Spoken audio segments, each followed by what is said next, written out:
to walk a long journey to get her to be able to stand on her own. And I look at, some of the challenges that are young people. You look at your own kids, but then you look at the young people because they've got parents as well, right? And you look at the challenges and the social ills that we see in our country today. You look at kids going to school, going to university, graduating with the hope of, yes, I'm going to get a job. Some do, some don't, right? And those who do, they don't even know how to navigate the space that they are entering into. And I thought to myself, how about we build a community, a strong community of like-minded people, in a sense that where eventually we will develop a community of change makers and give access to our young professionals and our young people, access to people that they will never in their lifetime have access to. I mean, look at the caliber of speakers today. And you look at the likes of Usis Thembi, for example. You look at Ulindile. And you look at Dr. Max. If you just read Dr. Max's profile, and he's a Gibbs lecturer, he's a Harvard graduate, PhDs, this and this and this, you would think, wow, this guy has gone and done wonderful and amazing, which he has, of course. But if you don't know his story, you will just think, he's just one of those people that were born with a silver spoon in his mouth. Look at this story. And I'm telling you, probably half of you have never even met this guy. Or maybe 80% of you in this room have never met this guy. And you look at your own background and you look at Max's background. You don't win if you don't try, right? So it's very important that we really own our narrative. Because the reality is, and it's true, time for expecting handouts, no one is here to save you. But for me, particularly, I was like, I can't walk this journey alone. Because there's more than 1 million of us who are either experiencing pain because of what they've gone through, who have a lot of self-doubt because of what life has done to them. A lot of people who don't know how to deal with the fear because of some of the choices that they've made in life that gotten them to the point where they are. So the vision then going forward was to actually then start this community. Yes, I was not expecting a big bang event with 500 or with 1,000 people, right? But what this has taught me in planning this event, because it was supposed to happen on the 27th of June. Someone spoke about, I think it was Mpo. He spoke about you put something out there, you don't even get a single comment.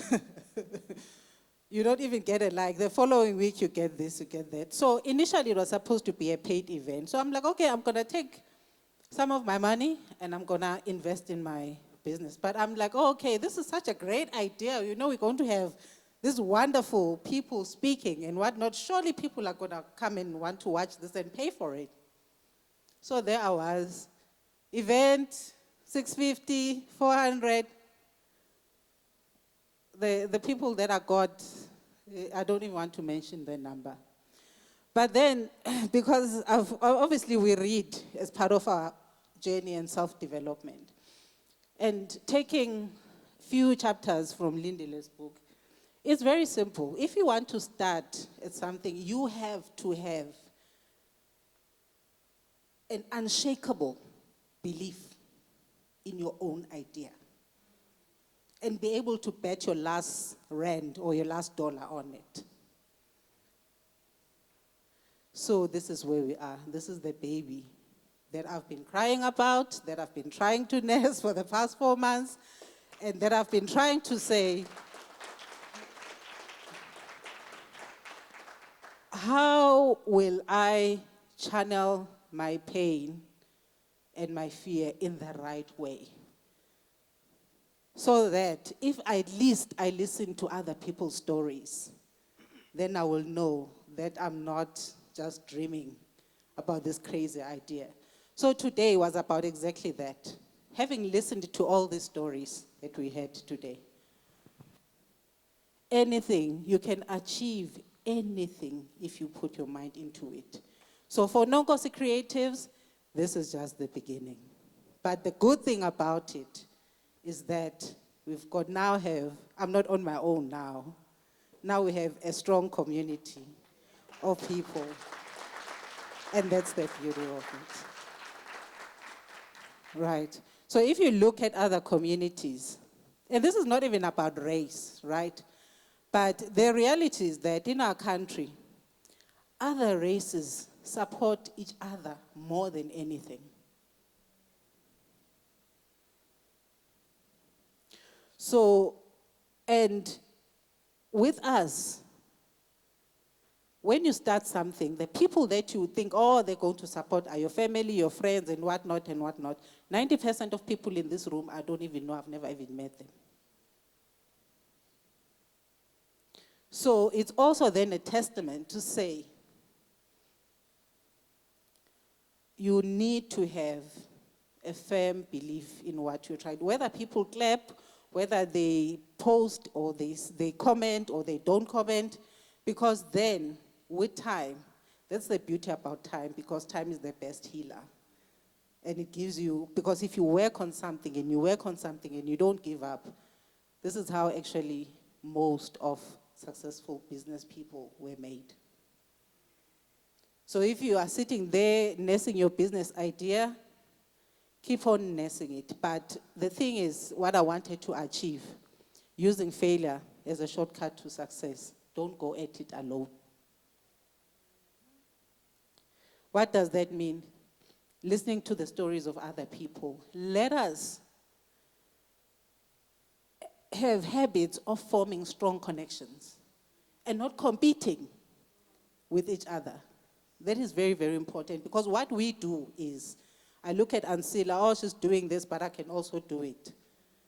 And then you then compete. But then if you build a stronger community, you share resources, you share connections.